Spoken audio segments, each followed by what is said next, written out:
இந்த நீட்டை பற்றி பல பேர் பல கருத்துக்களை சொன்னார்கள். ஒரே ஒரு கருத்து என்னென்றால், இந்த நீட்டு வந்து 2011 ஒரு நோட்டிஃபிகேஷன் வந்து, 2012 ஒரு நோட்டிஃபிகேஷன் வந்து, இந்த 2 நோட்டிஃபிகேஷன் இடையில எல்லாரும் நீதிமன்றத்துக்கு சென்றோம். நீதிமன்றத்தில் 2013 தீர்ப்பு வழங்கப்பட்டது. அதில் 3 ஜட்ஜி தீர்ப்பு கொடுத்தாங்க. 3 ஜட்ஜி இருந்தாங்க. சீஃப் ஜஸ்டிஸ் அல்டமஸ் கபீர் அவர்களும் தத்து அவர்களும் நீட்டு வேண்டாம் என்று கூறினார்கள். ஆனால் அங்கே இருக்கக்கூடிய இன்னொரு ஜட்ஜ் அவர் என்ன கூறினா, நீட்டு வர வேண்டும் என்று சொன்னார்கள். இந்த நிலையில் மாண்புமிகு புரட்சித் தலைவி அம்மா அவர்கள் மத்திய அரசிடம், அப்பொழுது யார் ஆண்டால் என்று உங்களுக்கு நன்றாக தெரியும், மத்திய அரசிடம் கடிதம் கொடுத்தார்கள். அமைச்சரிடமே நேரடியாக சென்று கடிதம் கொடுத்தோம். ரிவ்யூ பெட்டிஷன் அப்ளை பண்ணினார்கள். ரிவ்யூ பெட்டிஷன் என்பது என்னவென்றால், ஒரு ஜட்ஜிலிருந்து இன்னொரு ஜட்ஜி சர்க்குலேஷன் போகணும். ஆனால் இங்கே அனில் தேவி என்ற ஒரு ஜட்ஜி இருந்தார். அவர் அல்டமஸ் கபீர் ரிட்டையர்ட் ஆன உடனே அதை கையில் எடுத்து விட்டார். கையில் எடுத்து வைத்து 2011 போடப்பட்ட நோட்டிஃபிகேஷனுக்கு 2013 தீர்ப்பு அளிக்கப்படுகிறது. தீர்ப்பு எப்படி அளிக்கிறார்கள்?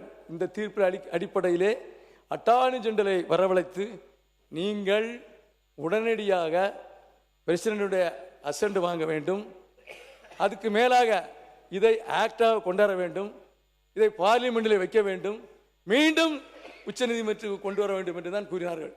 ஆகவே இதுக்கும் எடப்பாடியாருக்கும் சம்பந்தம் இல்லை. அன்றைய தினம் ஒருத்தர் சொன்னார், அதிமுக ஆட்சியிலே நீட்டு வந்தது என்று சொன்னார்கள்.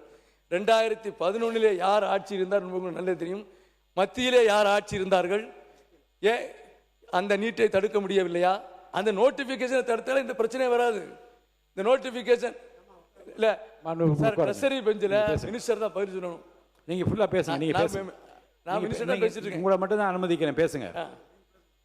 இதை பொறுத்தவரையிலே நீட் என்பது 2013 ஜட்ஜ்மெண்ட் எடுத்து படித்தேன். ஜட்ஜ்மெண்ட் கிளியராக இருக்கிற எப்போ நோட்டிஃபிகேஷன் வந்து, எதனால் நோட்டிஃபிகேஷன் வந்து. ஆனால் இன்று நீட்டுக்கு ஆர்ப்பாட்டத்தை சொன்னார்கள். இளம் மாணவர்கள் என்ன சொல்லி விட்டார் தெரியுமா? நீட்டு சம்பந்தமாக டெல்லியிலே குறிப்பாக ஒரு வார்த்தை சொன்னார்கள், எந்த அரசியல் கட்சி வரக்கூடாது, குறிப்பிட்ட இந்த அரசியல் கட்சி உள்ளுக்கு வரக்கூடாது என்று சொல்லிவிட்டார்கள். இதை விட என்ன கேவலம்! ஆக நீட் என்பது யாரால் கொண்டு வரப்பட்டது? ஏழை மாணவர்கள் வயிற்றில் அடித்தவர் யார்? அவரே சென்னைக்கு வந்து நீட்டினுடைய மக்களை சந்திக்கிறாராம். இது எந்த விதத்தில் நியாயம்? ஆக ஆட்சி மாறலாம், நீங்கள் கொண்டு வந்த சட்டமோ நீங்கள் கொண்டு வந்த நீட்டு நோட்டிபிகேஷன் மாறாது. அமைச்சர் உங்களுக்கு என்ன சொல்லுங்க, சொல்லுங்க, நீங்க சொல்லுங்க. இல்ல அவர் சொல்லட்டும், தெரிஞ்சுக்கணும் சார். அமைச்சர் அமைச்சர் பேசுங்க, அவர் விளக்கம் கொடுக்கட்டும். மாண்புமிகு பேரவைத் தலைவர் அவர்களே, மாண்புமிகு முன்னாள் அமைச்சர், அவர் வந்து மக்கள் நல்வாழ்வுத்துறை பணியாற்றின அமைச்சர். காங்கிரஸ் கட்சியை பொறுத்தவரையில் எங்களுடைய பாராளுமன்றத்துடைய எதிர்க்கட்சி தலைவர் ராகுல் காந்தி அவர்கள் அது அன்னைக்கே அந்த தேர்தல் அறிக்கை 2014ஆம் ஆண்டு இருக்கட்டும், அந்த தேர்தல் அறிக்கையில் மிக தெளிவாக சொல்லியிருக்கார். நீட் வந்து எந்தெந்த மாநிலங்கள் விரும்புதோ அந்தந்த மாநிலங்கள் தேசிய நுழைவுத் தேர்வை பயன்படுத்தலாம். அதில் வந்து அதனால தான் நாங்கள் திருப்பி சொல்கிறோம். இவங்க சொல்கிறாங்க 2016 நீட் உள்ளார வரல, 2017 யார் ஆட்சியில் இருந்தா, 2017 இருந்த ஆட்சியாளர்கிட்ட நீங்கள் கேட்கணும். அன்னைக்கு தான் நீட் வந்து தமிழ்நாட்டுக்குள்ளே நுழைஞ்சி, 2016 கூட வரல. நான் இப்போ சட்டமன்ற உறுப்பினர். அதனால தான் எங்களுடைய தலைவர், பாராளுமன்றத்துடைய எதிர்க்கட்சி தலைவர் தொடர்ந்து வந்து ஒவ்வொரு மாநிலத்தில் என்ன நிலைப்பாடு எடுக்கின்றார்களோ அந்த நிலைப்பாட்டுக்கு நாங்கள் வந்து ஒத்துக்கிட்டோம் தான் எங்கள் தலைவர் சொல்லியிருக்காரு. இப்போ கூட வந்த டைமில் தமிழ்நாட்டில் வந்து நீட்டினால் இறந்து போன 4 குடும்பங்களை வந்து பார்த்து நேரடியாக பேசினார். அப்போ அவங்க சொன்ன விஷயம் என்னென்னா, இப்போ நீட்டை வந்து நாங்கள் 12ஆம் வகுப்பு படித்து அந்த 12ஆம் வகுப்பை வச்சு எழுதி அந்த மதிப்பெண் வச்சு நம்ம வந்து மருத்துவ சேர்க்கையில் சேரலான்னு சொல்லியிருக்காங்க. ஆனால் அங்கே வந்தவர்கள், பாதிக்கப்பட்டவர்கள் என்ன சொன்னாங்க, இப்போ நாங்கள் இவ்வளவு படித்து கஷ்டப்பட்டு எக்ஸாம் எழுதுகிறோம், திருப்பி அந்த எக்ஸாம் எழுதுறதுக்கு நீங்கள் பயிற்சி, அதாவது பயிற்சி வகுப்புகள் இன்றைக்கி மாஃபியா மாதிரி வந்து தனியார் பயிற்சி மையங்கள் வந்து செயல்பட்டு அதிகப்படியான பணங்களை அவங்க 1,80,000 ரூபா வரைக்கும் அவங்க வந்து அந்த ஃபீஸ் வாங்குறாங்க. இன்றைக்கி அதாவது ஒரு தடவை எழுதி தோற்ற பிறகு திருப்பியும் வந்து என்ன பண்ணுறாங்க, திருப்பி 2வது தேர்வு எழுதுறாங்க. அப்படியும் வெற்றி பெற முடியல. ஆனால் கிராமப்புற மாணவர்கள் அதிகமாக பாதிக்கப்படுறாங்க. ஏன்னா கிராமத்துக்கு நகரத்துக்கு வித்தியாசம் இருக்குது. கிராமப்புறத்தில் இருக்கக்கூடிய மாணவர்கள் ஸ்டேட் போர்டு சிலபஸில் படிப்பாங்க, இன்னும் நகர்ப்புறத்தில் இருக்கக்கூடிய சிபிஎஸ்இ சிலபஸில் படிப்பாங்க.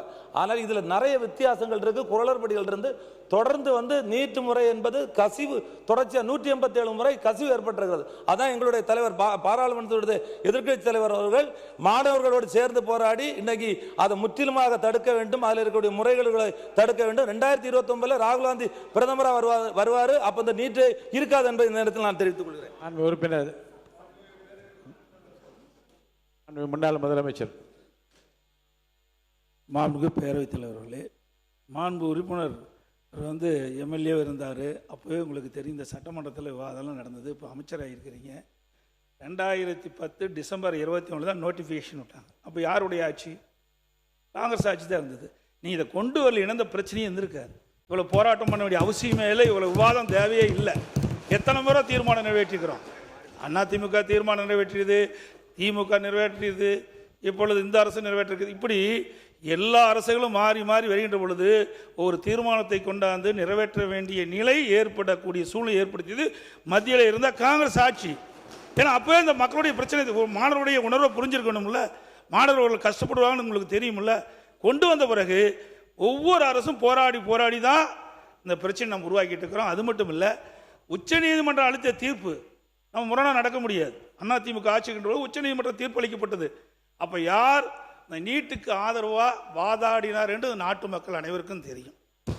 அந்த தீர்ப்பு வந்த பிறகு வெளியில் வந்து நான் யாருடைய பெயரை சொல்லலைங்க, யாருடைய பெயரை சொல்லல, பேசுறாங்க உட்காருங்க, அவங்க பேசுறாங்க. உச்சநீதிமன்றம் தீர்ப்பு வழங்கின பிறகு வெளியில வந்து நீட்டுக்கு முற்றுப்புள்ளி வைக்கப்பட்டது என்று ஒரு வழக்கறிஞர் சொன்னார். அது எந்த கட்சியுடைய மூத்த அமைச்சராக இருந்தார், அவருடைய மனைவி சொன்னாங்க.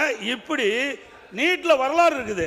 அதிமுக நீட்டை அறவாக தமிழகத்தில் விலக்களிக்க வேண்டும், நீட்டுக்கு முழு விலக்களிக்க வேண்டும் என்பதுதான் அதிமுக கொள்கை.